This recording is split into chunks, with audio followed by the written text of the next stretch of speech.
Thank you for coming, and thank you for your patience of waiting for us in the waiting room. I am Lieli Loures. I'm going to be the hoster of this panel, and I'm very, very happy with that.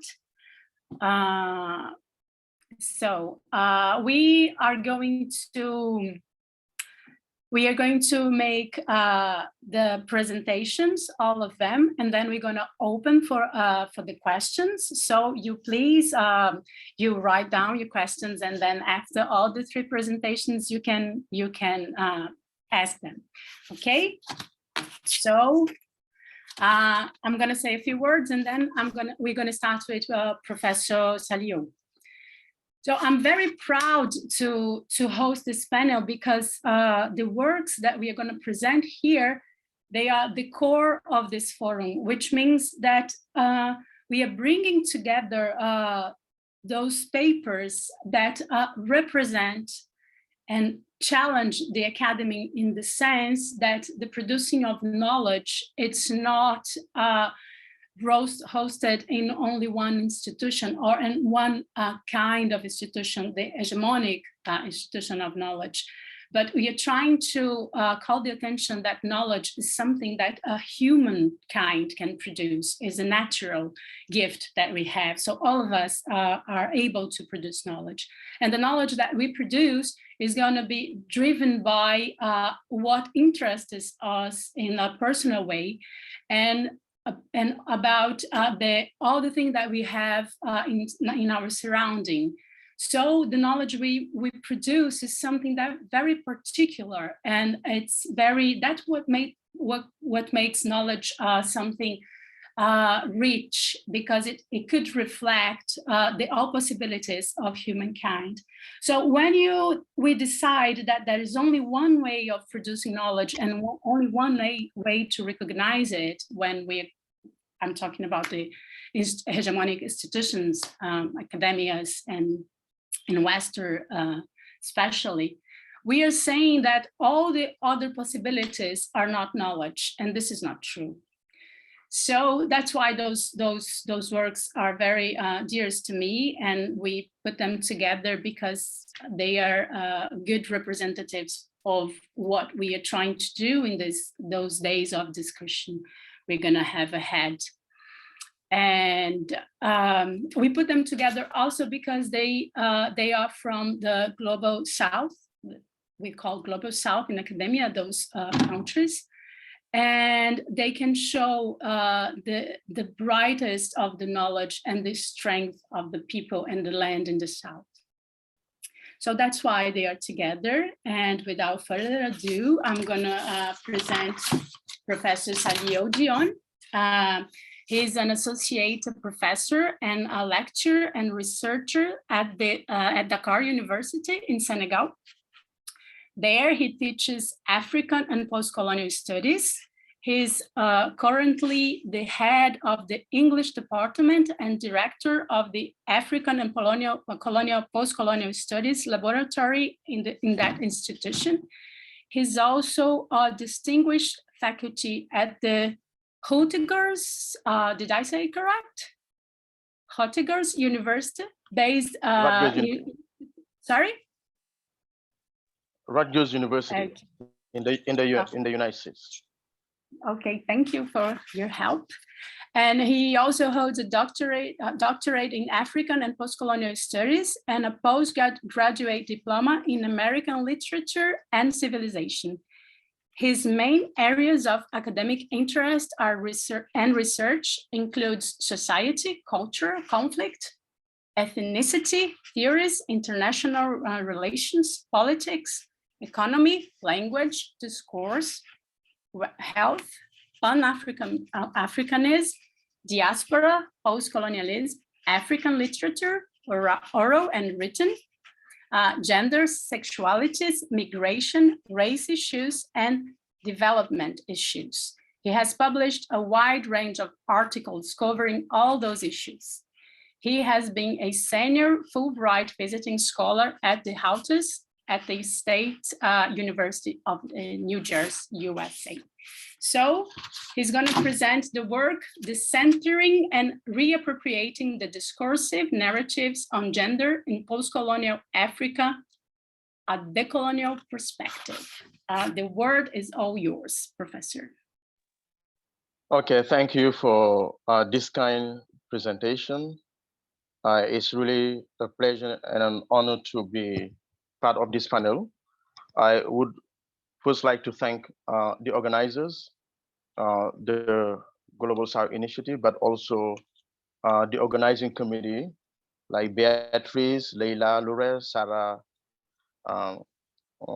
Vakili, and also my co-panelists, Dresia, Almendra, Adriana, Jean-Victor, and all those who are also attending this panel. So my topic is on decentering and reappropriating the discursive narrative on gender in post-colonial Africa, a decolonial perspective. So then when we talk about decentering, it means that it's about moving from something that is considered to be the center, that is assumed to be the center. And then we try to move away from this assumed center, and then we try to reappropriate a sort of discourse in relation to gender. But the discourse should be based on what I call on the contextual, on the situational, and also on the textual. So that's why this communication examines the crucial question of the decentering and reappropriating of the discursive narrative on gender in post-colonial Africa, and not the model of the global practice that does not take into account the colonial politics of gender, capitalism, imperialism, globalization, and the global cultural perspective ideology that foster maldomination and render women as eternal subordinates. So how is then decoloniality going to approach this new gender reconfiguration and discursive narrative in an emerging post-colonial Africa, known as a form of epistemic disobedience, epistemic delinking, and epistemic reconstruction? Decoloniality in this communication embarks on the recognition and implementation of a border of noxis, of subaltern reason in gender perspective in post-colonial Africa that is faced with neo-colonization, neo-exploitation, land grabbing. And I think that you said it a while ago, it's about looking the topic from a global South perspectives as means of eliminating the provincial tendency to pretend that the Western European mode of thinking are in fact universal one. Now, the communication analyzing and challenging the long-standing gender narrative that often fail to take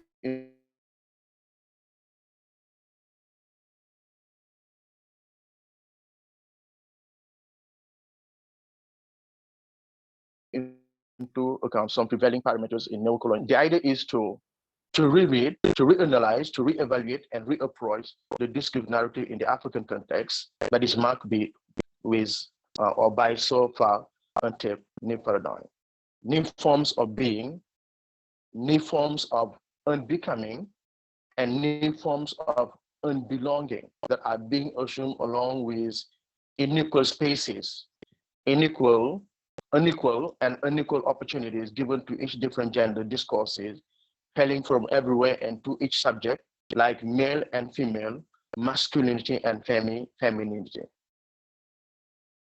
In Africa, the body has been viewed as a metaphor of society because of the social, economic, historical, and political dynamics in a community are reflected in the way it behaves toward it.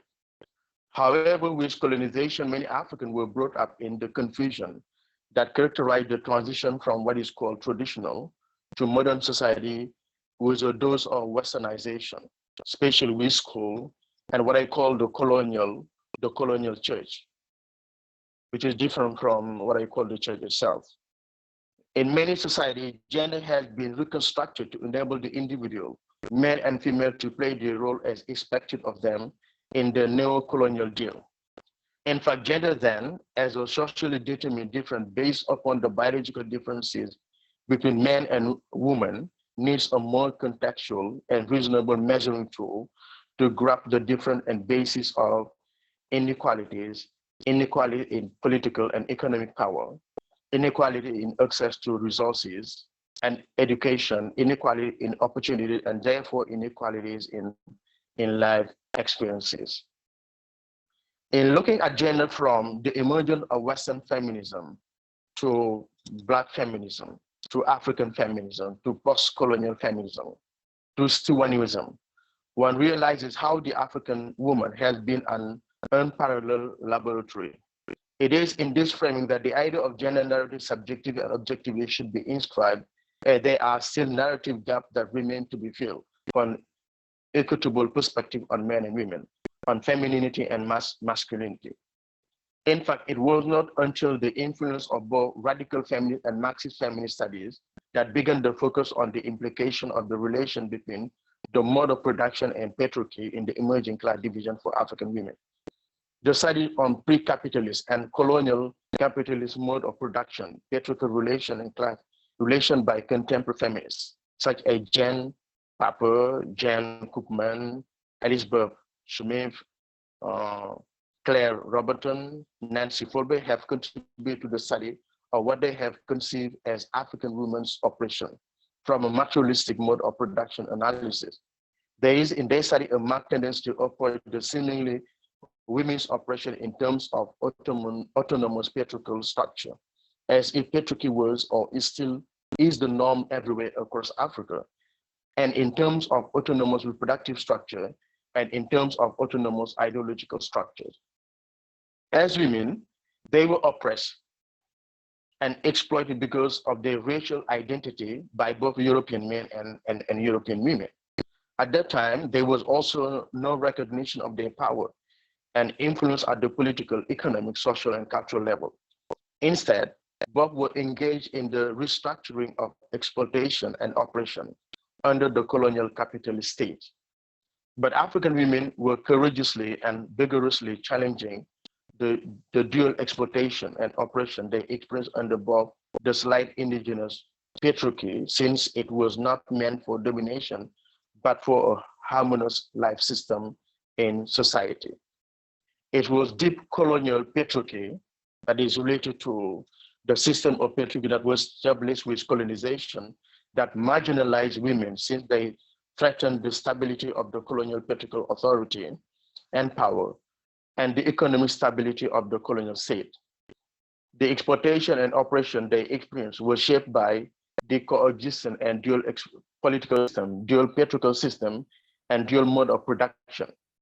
Indeed, the nature of the patriarchal expression changed with the forced and more unhuman incorporation of African pre-capitalist society into the colonial capitalist mode of production. Colonization had then affected the legal structure of African society, introducing into them the 19th century European ideas of patriarchy, with women losing inherited rights and becoming more subordinated subject. Therefore, foreign intrusion into the African soil have had wide-ranging and cataclysmic effect on her societies and cultures. It is foreign historical domination that has created cultural changes in the social realm, affecting the self-definition of the female subject and the relationship of individuals to each other in indigenous Africa. The notion of female inferiority and male superiority and gender inequality in economic and political power. Therefore, any narrative on gender should forcibly take into consideration all these parameters for the sake of objectivity. Unfortunately, the post-colonial condition of the African woman is now being located within this global political and social economic reality. Therefore, her condition is one of living in neo-colonial, neo-exploitation, globalism, land grabbing, land dispossession, oceanic exploitation, and identity and culture politics, injuring the harsh implication of such realities. Although explicit colonization has ended with decolonization of African countries, its successors, Western imperialism and globalization, perpetuate those inequalities which women are the most victims of. Therefore, making both the African female and an African male subject endure matrices of power that have deepened gender inequality and discrimination and confined the female subject to new neocolonial roles. Both men and women have been pushed into dependent economies, leading to the pauperization and the proletarianization of the African continent as consequences of capitalist and imperialist politics. This has turned African women into the proletariat of the proletariats, thus becoming more subordinated in the new socio-economic scheme and often losing their old and meaningful role within the oil production processes. They occupy more marginalized position in the production process since that crop has become the core crop, resulting in the new economic arrangement between men and women and new attitude of male social, political, and economic superiority. This has also created conflicting situations and relations which both subjects are yet to adapt to in this capitalistic, globalized, and imperialistic world. For Africa, then, there are many economic and social problems which theory of non-pragmatic export of data cannot solve. These include the seemingly dependency on the West and her marginalization in the global economy and politics. Men who had seemingly always benefit from patriarchal structure and position of political, economic, and cultural power are now caught in limbo, in a paradoxical and frustrating position where their masculinity is at stake and their male role as head of family and breadwinners are being seriously undermined. Consequently, their weakened status will affect their sexuality and their relationship with the female subject. Because of that economic and political configuration, many African men embark on what I call masculinity transfer. For example, the gender implication of the legacy of colonialism, apartheid, racism, what I call economic apartheid or economic apartheidization, racism, the IMF and the World Bank backed policies such as the Structural Adjustment Program, the central role of gender in armed conflict, civil war, the erosion of the African states, climate change, land grabbing, land dispossession, oceanic exploitation, and terrorism. And the gender-based analysis is also essential in better grasping the patriarchal myth sustaining globalization. Hegemonic masculinity, hegemonic femininity forces privileging men in cases of land privatization, new land grabbing system, and market liberalization, while creating alliances among men that ordinarily would be enemies on the basis of other division, live east, west, north, south, or white, not white, gender and the market apartheid in which the African man and the African woman are confined in dominate and dependent position is also to be taken into account in any gender analysis. But despite all this, they are what I call African women's agencies or African women subjectively trying to see to reverse the trend. Now, in their effort on the development and upliftment of women across all board through various initiatives, African women have molded very important initiatives that focus on activism with the aim of empowering women for development and their maneuvering strategies and agencies. Example, you have the African Women Development and Communication Network, which is in Kenya. The African Women Development and Communication Network is a Pan-African feminist and membership-based network based in Nairobi with over 800 members across 49 African countries. The organization aim is to facilitate and coordinate the sharing of experiences, ideas, information, and strategies for human rights promotion among African women's organizations through networking, communication, capacity building, and advocacy at the regional and international level. The African Women's Development Fund is a grant-making foundation that supports local, national, and regional women's organizations working toward the empowerment of African women and the promotion and realization of their rights. Akina Mama wa Africa is a feminist Pan-African leadership development organization founded in 1985 by a group of visionary African women in the United Kingdom, but later relocated to Africa with headquarters in Kampala, Uganda. Their work is rooted in feminist principle and belief guided by the Charter of Feminist Principles for African Feminists. We define AMWA, Leadership Development Program and Movement Building Activities. Akina Mama Africa envision a world in which African women are politically, economically, and socially autonomous and are champions of change in their lives and society. Their work is spread across the continent with active programs in Uganda, Kenya, Rwanda, Zambia, Tunisia, Ethiopia, and Sudan. Mortimer Initiative for Women's Leadership in Africa is a nonprofit organization that operates throughout Africa. To achieve its mission, Moremi Initiative pursues proactive strategies to develop and empower young women and girls to take on leadership roles in their communities. The organization envisions a society where African women and girls thrive and participate fully in the transformation of the continent. Women in Successful Careers is a nonprofit organization focused on empowering and developing professional women to contribute to development and growth in Nigeria and indeed Africa. The Win with Wiscom mentoring program is a structured monitoring program that provides strategic career advice, inspiration, guidance, and support to young career women to help unleash their potential, navigate career pathway, foster ambition and nature dream. The Association of African Women's the Association of West African is a Dakar-based regional organization of women which group 16 countries of ECOWAS, like the Economic Community of West African States. It has emerged in recent years as a powerful advocacy mechanism for consultation, lobbying, but also concrete action to promote the economic status of women in West Africa.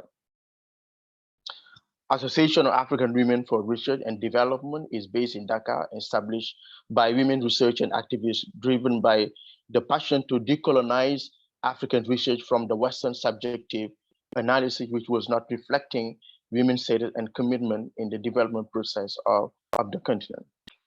Women's Voice and Leadership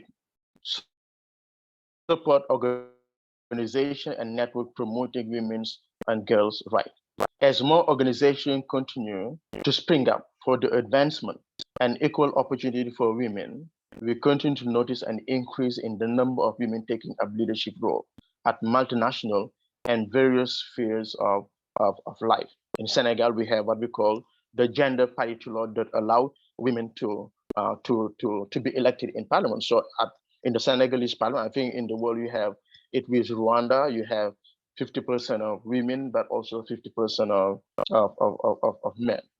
Now, to conclude, at a time when the grand récit of the West have been told and retold an infinitum, when a certain postmodernism speak of an end to meta-narrative, and when Fukuyama speak of an end of history, we must ask precisely whose narrative and whose history is being declared at an end.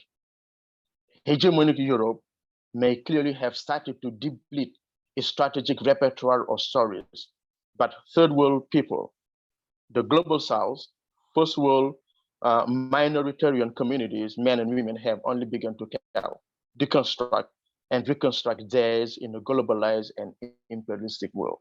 And therefore, shy from what Olavivi Babalola Joseph termed dubious universal and intransitive discursive. However, with social and economic transformation, female agencies have taken on new forms and are now questioning feminism paradigm, epistemologies, and episteme, giving way to gender hierarchy, what I call gender hierarchy, as a theoretical framework and gender concept that speak for both men and women in Africa, in an African area marked by harsh effect of fierce imperialism, neocolonialism, parasitical globalization, which they are not spared from. So then the notion of gender hierarchy is just a notion that speaks for both men and women, because the African subject and the female subject are suffering from the same scourges, which are globalization, neoliberalism, liberalism, neocolonization, land grabbing, land disposition. Because gender has been deterred from its major role, so that whenever people talk about gender, the impression that we have is just gender is for women. Okay, the notion of gender hierarchy now is a new theoretical framework that tries to speak for both men and women who are facing the same scourge. Today, women's struggle must be understood through a paradox which materializes the complexity specific to our days. Something then seemed to be missing in our tackling of the issue to achieve its elusive goal of gender consciousness, gender equity, gender solidarity, gender complementarity, and gender partnership. One can say that many efforts are being made to promote gender equity through upgrading women's empowerment. Reaching this goal in post-colonial Africa implies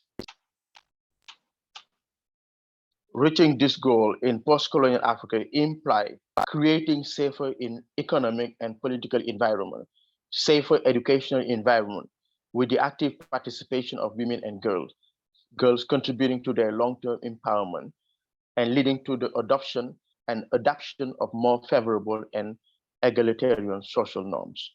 I thank you for your attention. Thank you, Professor Saliou, for your brilliant exposition. It was really nice to hear you.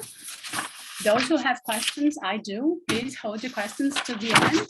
Now we are going to Almendra, right? So by the end, then we're going to open to the questions, and then I can make some considerations. I'm writing notes here too. So Almendra,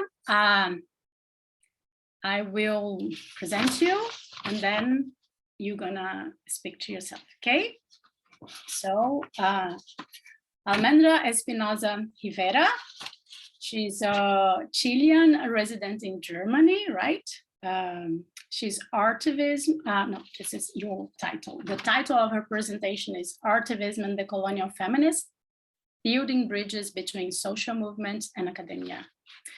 She has a master's degree in Ibero-America Studies, Contact Theory at the University of Heidelberg, Germany, and a second master's degree in Interdisciplinary and Social Intervention at Alberto Hurtado University, Chile.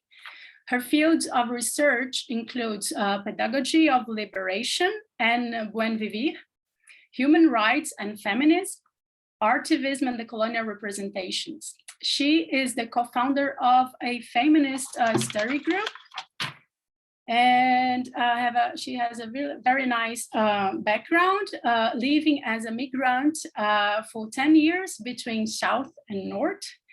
She was always political active in the territories that she inhabited.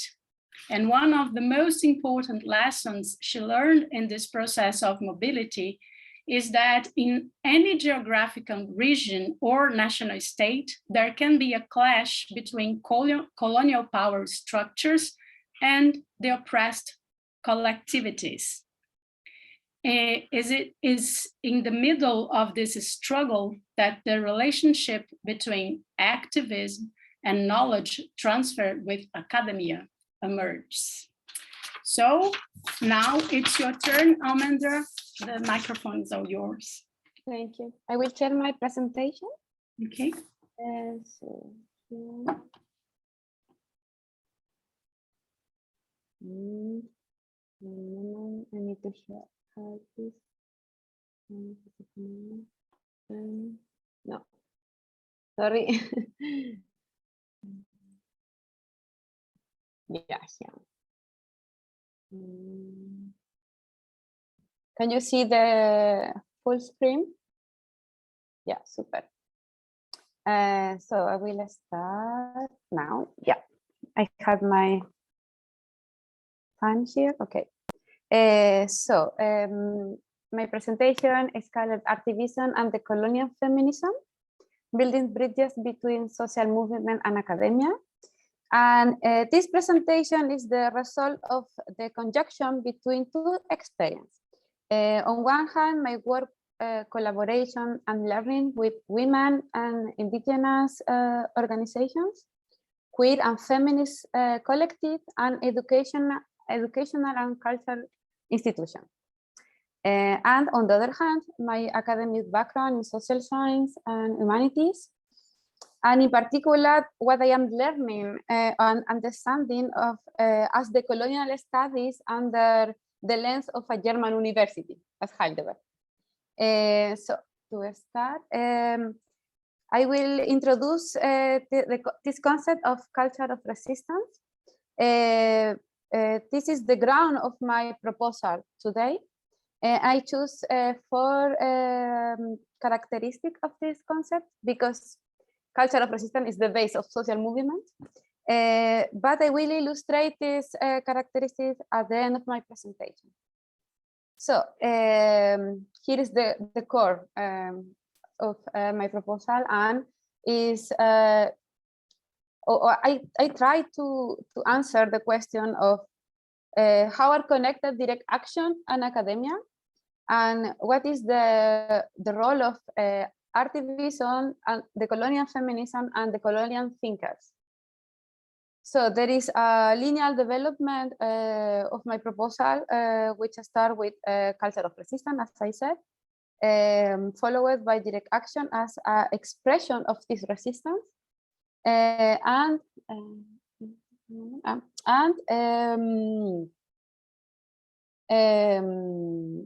at the end, or as a last moment, how academia enter in this in contact with direct action. So what is direct action? Direct action is the main way to protest that indigenous and environmental movement have. There is a diversity of tactics.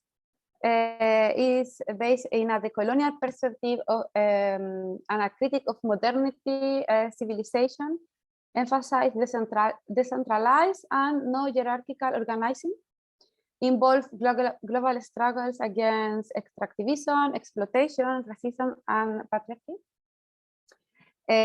And what about Artivism? Artivism see an organic relationship between art and activism, involve identity, power, representation, and emancipation in art and cultural practices and settings, empowered people of colors, indigenous, women, LGBTQ community to tell their stories and histories, and create an artivist aesthetic, as you can see in these pictures.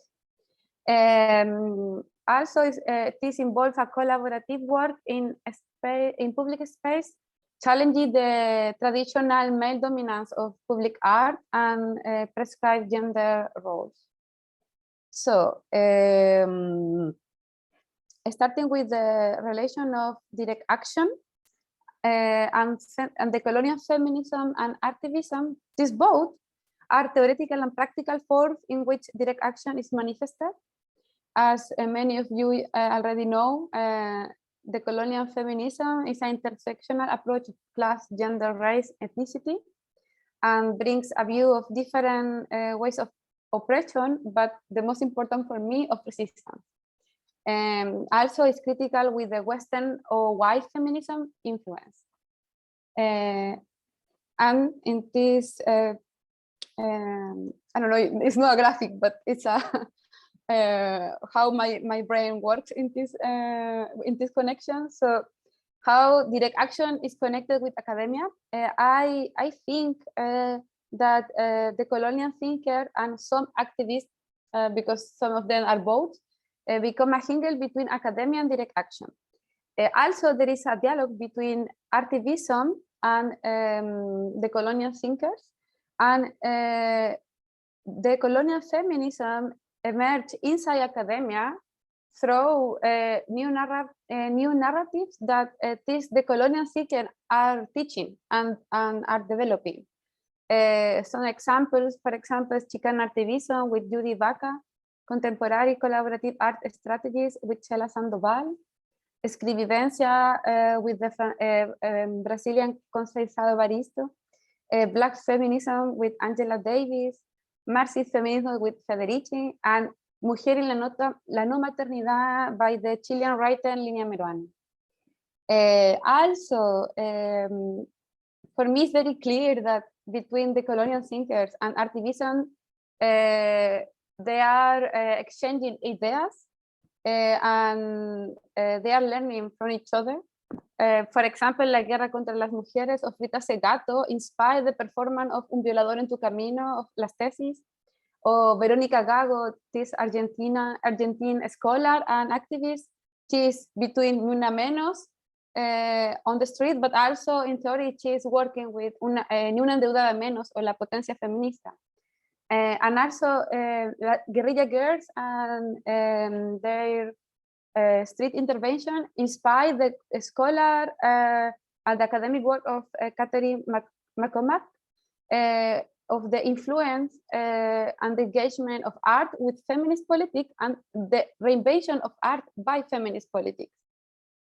And in Heidelberg here, un curso propio, we are trying to do actually the same, to become a contact zone between academic and social issues, activist voices. And I really think that we are achieving that, opening the academic room, because we realize that as people from social science or humanities, we are researching and thinking about society, but we are not including society in this room. So this is, I think, a very nice project. So as I say, I will short explain. Okay, so the main characteristic of culture of resistance. Living culture. So there is a whole spectrum of culture undertaking, like textile, theater, decolonial literature, music, muralism, poster, and graphics. And in this point, I want to explain a bit. Community building, solidarity, and reach for the great. There are some examples of collective and feminists that are very active, and they are actually taking risks in their activism. For example, Jax Blackmore is an American activist, and I met her in Montreal, and she is taking risks every time that she makes performance outside churches or government buildings, reclaiming the right of abortion or denouncing patriarchy in their society. And also she has a satanic aesthetic. It's very interesting. And Leslie Feel Tranquille here, they are a collective in Brussels, Belgium. And they are a hooded queer collective which is spreading message against sexism over the city during the night, exposing themselves to different kind of violence. Also, there is here capuchas or movimiento encapuchadas, and this is very meaningful for Latin America because, as many of you know, in Latin America to wear a capucha in a demonstration is illegal. So police just can take you somewhere. And this article, I found this in this book of actually McCormack called Woman in the Picture. And this woman, there was a woman, a suffragette, a student art. She is called Mary Richardson, and she entered in the National Gallery in London, and she scraped with a knife the picture of Roqueville Venus of Diego Velázquez, and she argued, so we are allowed to be naked inside museums, but we are not allowed to have political participation. We are not allowed to vote, for example. And the last one is conscious movement building. These are examples of organization, strategy, and critical thinking in movements in Brazil, Chile, Argentina, Canada, and also now I think in Heidelberg we are trying to do the same.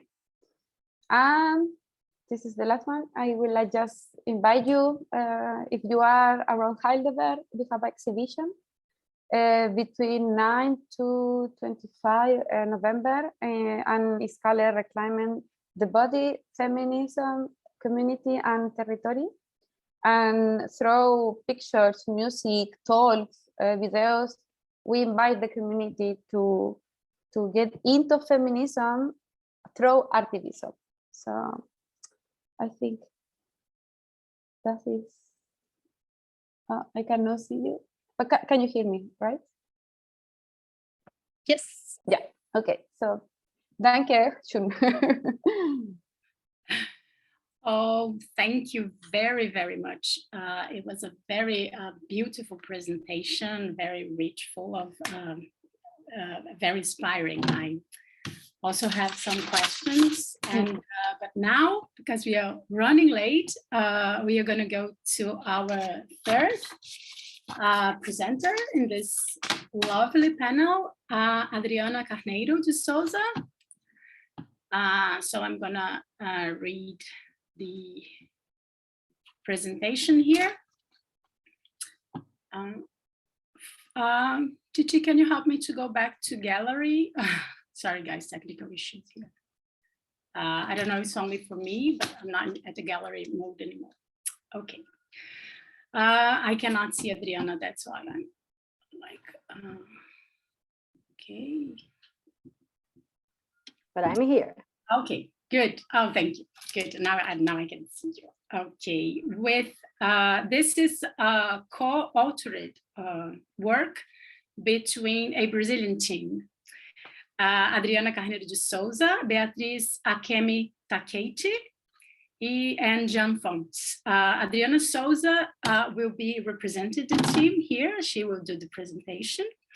And she is a PhD student in psychosociology of communities and social ecology at Rio de Janeiro Federal University.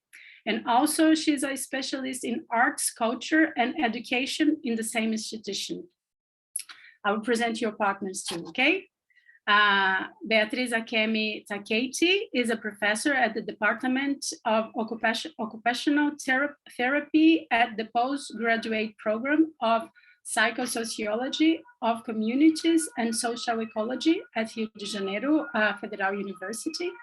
And Jean Fontes is a student, PhD student in Psychosociology of Communities and Social Ecology at Rio de Janeiro Federal University. And he's also an actor and circus artist.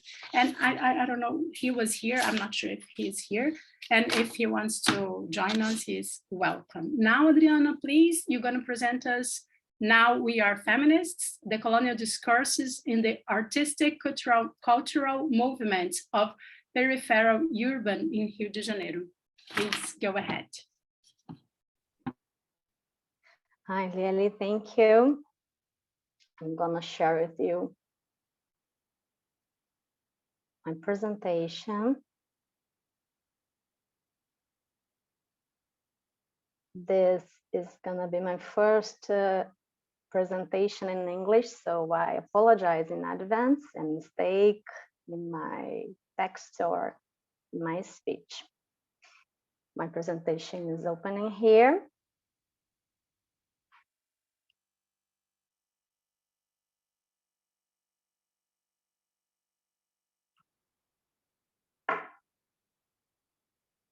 Slowly, right? I think it's that bit. All right.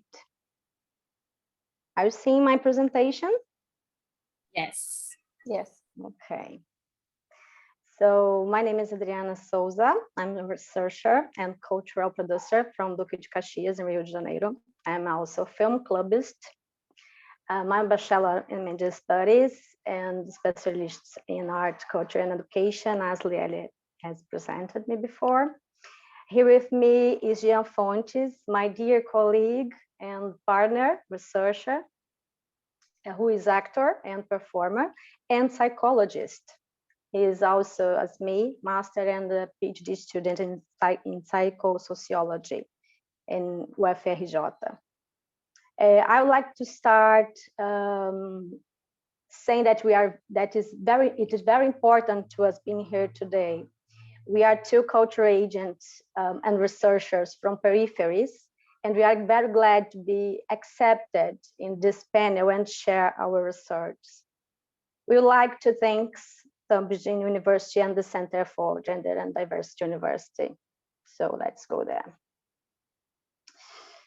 This communication provides a debate about artistic process in peripheries and its impact on subjectivity production in those who perform those cultural collectives in different cities of Rio de Janeiro in Brazil.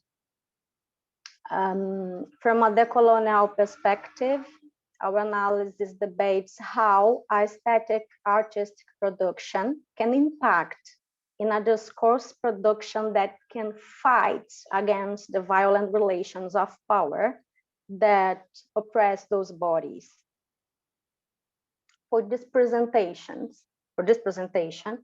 we brought two samples from our research that can clarify what we have found on these years of research with these groups. The first one comes from my research, from my master course, my master research, which is called Self-Narratives, Collectivization and Subjectivity Production in Urban Collectives in Baixada Fluminense. Baixada Fluminense is a territory from metropolitan area of Rio de Janeiro, composed by 13 municipalities.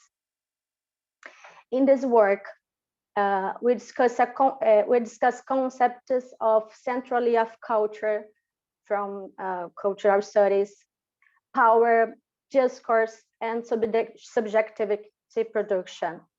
And in this work, I have used as a primary data biographical interviews that I have conducted with those participants, with the participants of some of these collectives, in special film clubs. I have been working with film clubs. For that, I had interviewed members of the film clubs Buraco do Getúlio, which means Getúlio's hole, Getúlio's pit, and the feminist, Facção Feminista Cineclube, which means feminist faction film club. It is a joke with the word faction, which means a criminal group. Both are in Rio de Janeiro, in different cities, which are Duque de Caxias and Nova Iguaçu. So using the concepts of existential territories from the cartography methodology and the multiracial and multicultural character of the Latin America as a determining factor for the racial violence in this territory, we have analyzed some categories that emerged from the narratives, as I will show you. Those are some categories I have found in their narrative. I have collected the interviews, and after that I have create a biography, and the interviews have approved. They have checked it, and in my analysis, I could found these categories that I will discuss with you, because here I'm showing my categories. But what happened when we interviewed the woman participants? That's the question. What do they say? Here we have Sabrina Souza from Duque de Caxias, in Rio de Janeiro, Brazil. She is the founder of the Feminist Faction Film Club. She was part of another film club, and at some point, she realized that they needed to create a feminist space. And her testimony is very, very important to us. Let's see that. At some point, I left the Mate Kwangu to create a branch industry. Okay, there was Mate Kwangu Film Club with many years of work, a large group of people with different views, different epistemologies. But at some point, I said, no, now we have this new branch, which is feminist.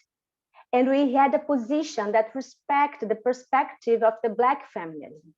Because we know that while the white women were protesting, who was cooking, who was washing the dish, who was looking after their the kids? It was the Black woman. While the white women were trying to burn the brasseries and fight for the right to use a miniskirt, we were struggling against the sexualization of our bodies. We had a very poor access to clothes and shoes since the slavery in Brazil. So it's a very, very interesting testimony. You can imagine how much I have learned from Sabrina during this research. Here, I brought you some images from Facção Feminista Cine Clube, Film Club, Feminist Faction Film Club, with the screenings, the free screenings the girls have been promoting in different spaces of Baixada Fluminense. The second research is from Jean Fontes, my dear colleague, who is here. The second research has used the participatory action research methodology from False Border with with young people from the Coletivo Cultura Zona Oeste, which can be translated as East Zone Culture Collective, East Zone Collective Culture. In order to COVID, the research was conducted totally online. For that, Jean has created a YouTube channel where he posted videos about race, gender, and capitalism from the perspective of decoloniality and counter-coloniality. After the group sessions of debate with these young people, Jean proposed them to create their own creative productions using some quick questions.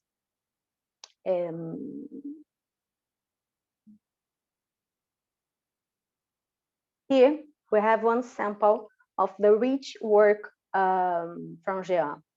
Here, Lieli Loures, one of the participants, says, "The drawing was always the place where I can express myself.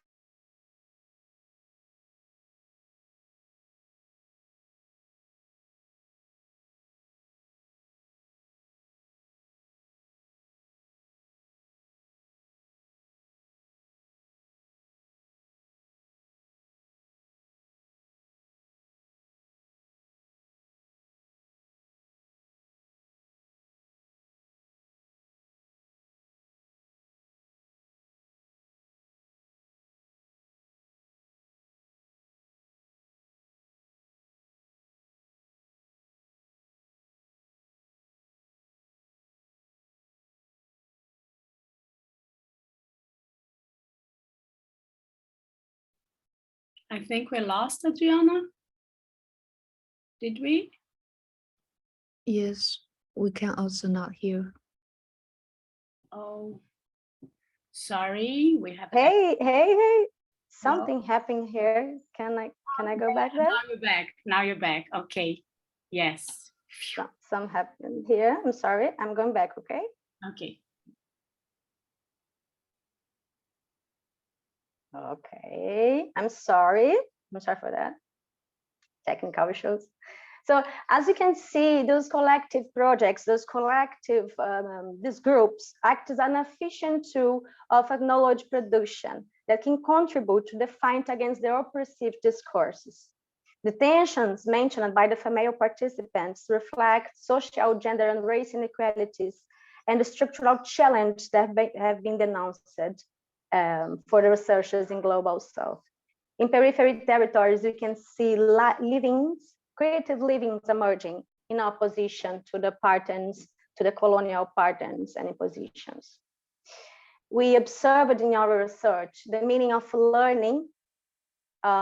We used to say learning do, which means well, a big part of these young people had no access to university, especially in my research.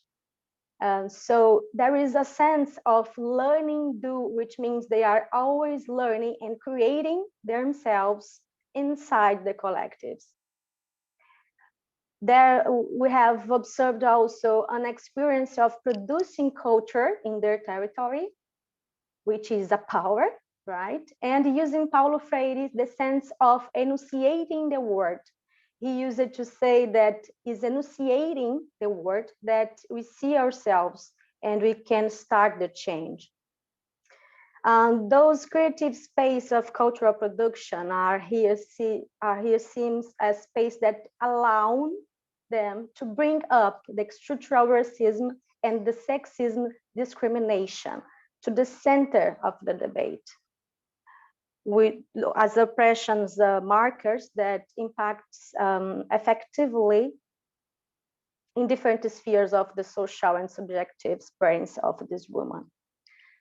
I brought to finalize my presentation, we brought a phrase from Ailton Krenak, which is a Brazilian writer, philosopher, and indigenous movement leader. He says that there is no one, he doesn't know anyone who have walked alone. Everyone walks in constellation. He's trying to bring us the power of the collective actions.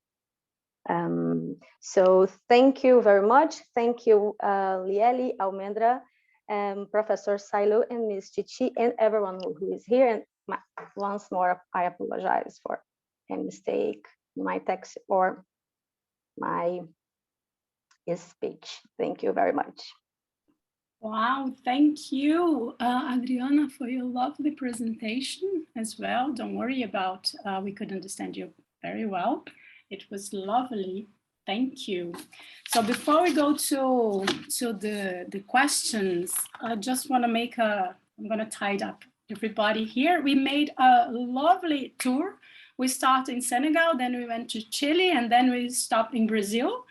And we have shown how the production of knowledge is rich and live, and it's pulsing in and outside there, away from the rooms where we study and produce knowledge, right? You showed us lovely things. And I think Adriana and Almendra could precisely show us what Professor Saliou was talking when he was pointing the dissenter, the concept, if I'm not mistaken, Professor, you're talking about the Walter Miolo theoretical tool to understand how we can create a new path without having to choose between standard or hegemonical points.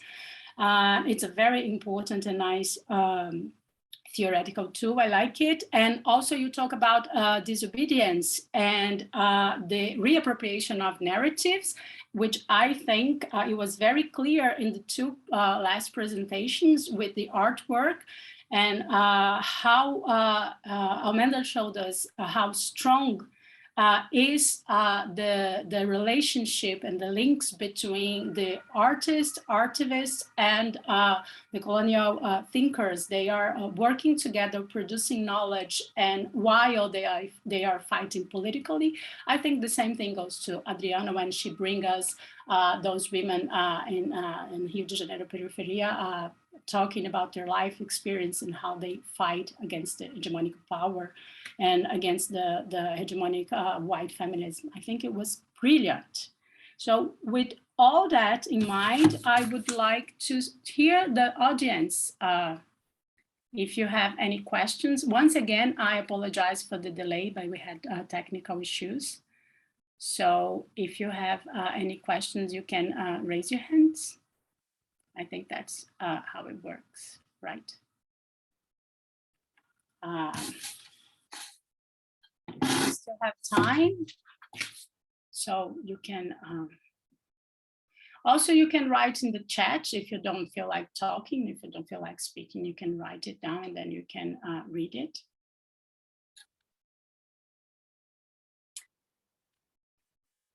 Okay, I have one question, so I would like to, I'm going to start. So while you think, if you want to join us, don't be shy.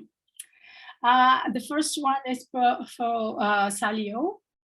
You presented us with lots of powerful feminists, and you show how they are in Africa, in Senegal, and you presented us how they were strong and they could stand up for themselves and beat the system. But I also would like to know if you could tell us how the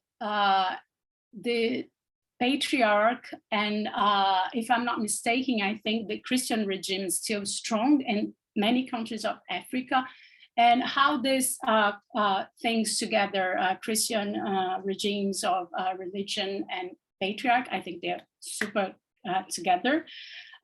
They can bring to men a bad construction of masculinity, if you can see it, and how men are prejudiced. I'm lost in the word in English, but how men can be